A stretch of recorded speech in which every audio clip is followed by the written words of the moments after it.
go. Another one don shele again for inside life for inside our Edo cyberspace. Hey, no be small thing. Hello guys, hello people, welcome back to my channel. Welcome to Sweet Mother Gist TV. I greet you all according to your time. How una dey, my lovely people? Yes, so I don come again with another ogbonge tori from inside media, from inside life. Una know the saga wey dey on ground, my country people, wey concern Rita and Lolo talk show, my people. Hey, our online in-law don dey react for inside media. Dey comment for comment section. Now I wan take una go today. How many of una like comment section like me? Without comment section, you no go understand the make koko wey dey say this saga wey dey on ground. Make we dey go comment section. Abeg, if you never subscribe to this my channel, Sweet Mother Gist TV, YFA, please do me a favor, subscribe for more video when e sweet like this. Let's go. Yes, we get our first comment for here. Our first commenter say, Wotowoto, are those ladies not married? What is their husbands talk on those video? Okay, do they have family who also watch those videos? What is their benefit at the end of the day? Okay, does this ranting and quarreling add value to their lives?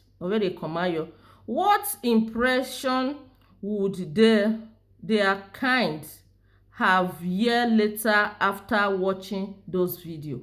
Honestly, those are my innocent questions that require answer. I come in peace. Hey, my people, not be small thing, because this very commenter now dey ask say those saga wey dem dey do, whether both of them no get husband, wetin dem come talk put for all those matter wey e dey on ground. So me too, I come in peace. So we get another one say na e good for you when you dey talk say you insult Lolo, I will block you out of my platform.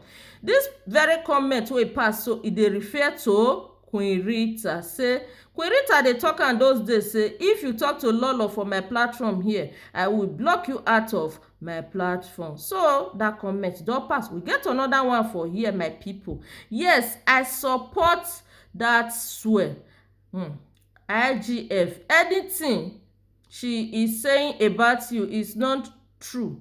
All the curse on her and her household, and also if anything you, Rita, is saying about her is not true, all the curse will be on you and your household. In my people, no one will die in Jesus name, amen. Okay, so we got another one. This una saga just dey sweet me. Very intelligent and mature saga, and it will open and teach many people a lesson. I will teach many people a lesson right now.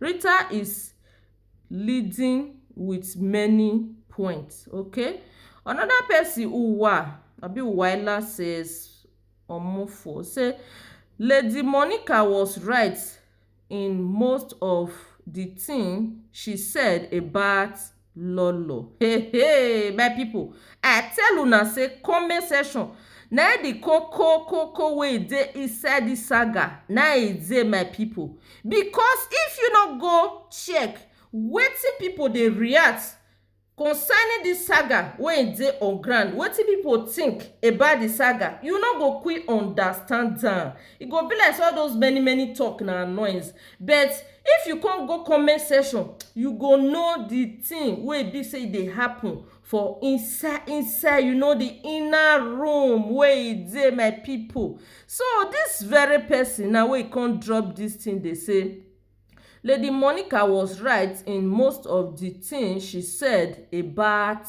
Lolo. My people, wetin una think about that one? So make we still take our next comment. Okay, so we get another comment for here, my lovely people.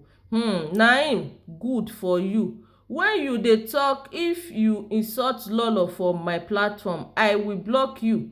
How market? Okay, so I come see the full comment for here now wey we miss before. Okay, so about the passport of 18 is here, it's right here, guys. Okay, you know she get Holland passport, because that passport she's holding is everything to her. This very person is referring to Lolo talk show. Okay, my people, make we dey go. We get another comment. Christopher say, Madam Jealousy, Madam Jealous, na Cora and Monica head dey worry you.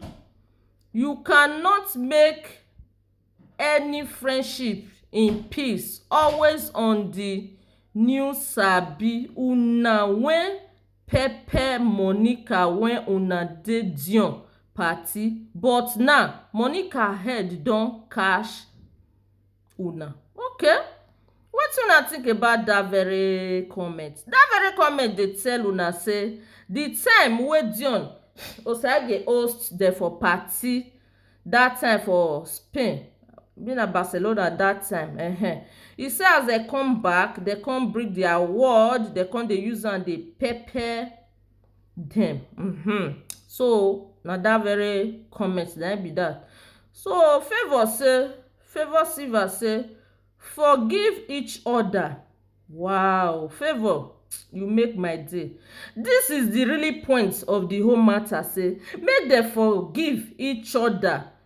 Now understand, make dem make peace, because a lot of people no really know how to tell Lolo and Rita Ayemiomo say make dem stop and make dem forgive each other. Very important. Deminagiyezo iviedo wagiamwezo fuana yakuo ezerima o ikuwa mase ovidie. Okay, so the other comment wey dey here, Patricia say, from Cora to Monica to Rita. Okay, this very person is referring to Lolo.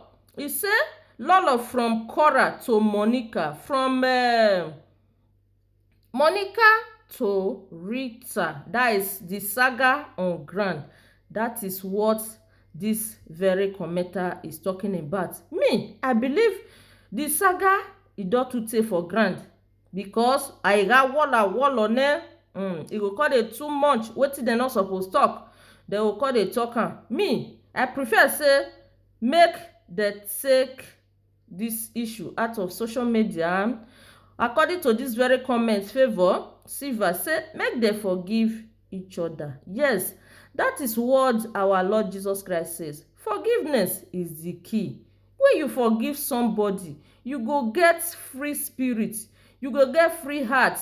Heaviness e no go dey your body again. When you sleep, you go sleep fine, and you no go dey think say, this person dey call my name for that side, e dey tell me wetin no dey my body. That is saga for you. Abi una think say everything wey be say dem dey talk for inside saga say na true? If una think so, make una no believe so. No be everything be true, my people. Okay, make we take our leave very soon, my people. Na so today video na so e go take end. As I dey look am, abeg, if you never subscribe to this channel, Sweet Mother Gist TV, kindly do me a favor, subscribe. And I wan also beg una one thing. If you do any mose, if you do any kan, channel me na ni manje na Sweet Mother Gist TV. Emi pe ni ma owobo wan we ke ni manje na tubutubu na. Iyan mwe. Ni maya hwego no ro iyan mu ni iyan mukba. So a channel onve na tie Sweet Mother Gist, Sweet Mother Hot Gist. If ze dia show eri mana Sweet Mother Hot Gist. So wala wa subscribe ye odoni na mo bo wa upload kakabo.